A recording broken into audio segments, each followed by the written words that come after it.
আসসালামু আলাইকুম।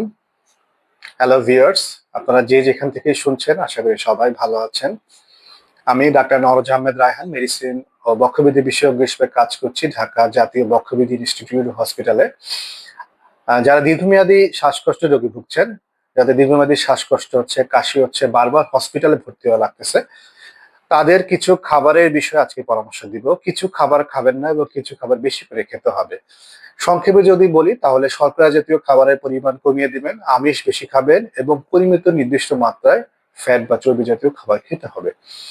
কোন খাবারগুলো পরিহার করবেন? যেগুলো সিম্পল কার্বোহাইড্রেট অর্থাৎ চিনি এবং মেশিনে ভাঙানো যে চাল পাওয়া যায়, রুটি পাওয়া যায়, সেই খাবারগুলো পাউরুটি সেগুলো পরিহার করতে হবে। এর বদলে কি খাবেন? এর বদলে হচ্ছে খাবেন কমপ্লেক্স কার্বোহাইড্রেট অর্থাৎ যে দেশীয় যে বাদামি চাল আটা পাওয়া যায় সেটা খাবেন, গম খাবেন, ওটস খাবেন, জব খাবেন, বার্লি খাবেন। এগুলো আপনার স্বাস্থ্যের জন্য ভালো। এবার আসেন চর্বির বিষয়ে। কোন চর্বিগুলো আমরা খাবো এবং কোনগুলো খাবো না? চর্বি খাবেন না হচ্ছে সেই চর্বিগুলো যেটি হচ্ছে ট্রান্সস্যাচুরেটেড ফ্যাট অর্থাৎ সয়াবিন তেল, এছাড়া মাংসের সাথে যে চর্বি পাওয়া যায় সেটি পরিহার করতে হবে, ডালডা এগুলো পরিহার করতে হবে।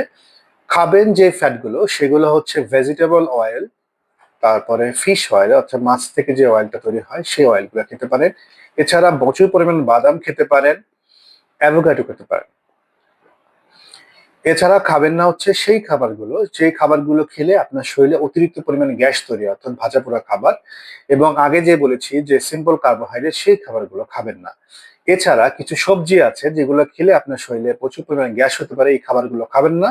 সেগুলো হচ্ছে বাঁধাকপি, সিম, এই খাবারগুলো আপনি পরিহার করতে পারেন। এছাড়া আপনার যে সকল ফলে অতিরিক্ত পরিমাণে শরীরে অ্যাসিড হয়, মাল্টা জাতীয় ফল, এই ধরনের ফলগুলো খাবেন না। এর বদলে আপনি অন্যান্য যে তাজা শাকসবজি, ফলমূল সেগুলো বেশি করে খাবেন।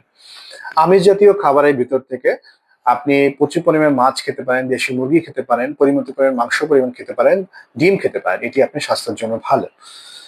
এছাড়া যে সকল খাবার খেলে আপনার শরীরে পানি শূন্যতা হয় অর্থাৎ অতিরিক্ত পরিমাণ চা, কফি এবং মদ, এই খাবারগুলো পরিহার করতে হবে। যে সকল খাবারে আপনার শরীরে অতিরিক্ত পরিমাণে লবণ জমে অর্থাৎ লবণ পানি জমে শরীর মুখ ফুলে উঠতে পারে, শ্বাসকষ্ট আরো বেড়ে যেতে পারে, সেই খাবারগুলো আপনি পরিহার করতে পারেন। যেমন অতিরিক্ত পরিমাণ লবণ খাওয়া এবং লবণ জাতীয় সল্টেড যে চিপস আছে, ক্যান ফুড আছে, সেগুলো অবশ্যই পরিহার করতে হবে। এছাড়া খাবেন না আহ ওই সকল খাবার যে সকল খাবারে কাশির সাথে যে কফ আসে সেই কফের ঘনত্ব বাড়ে, গাঢ়ত্ব বাড়ে। অর্থাৎ যদি আপনার কফটি ঘন হয়ে যায় তাহলে সেটি বুকের মধ্যে জমে যায়, আরো শ্বাসকষ্ট বাড়তে পারে।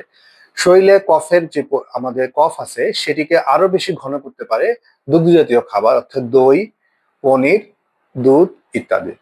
আশা করি আপনারা সবাই আমার মেসেজটি বুঝতে পেরেছেন এবং আশা করি এই পদ্ধতি যদি আপনারা ফলো করতে পারেন তাহলে আপনার শ্বাসকষ্টের পরিমাণ কমে যাবে এবং বারবার শ্বাসকষ্টের কারণে হসপিটালে ভর্তির পরিমাণও কমে যাবে।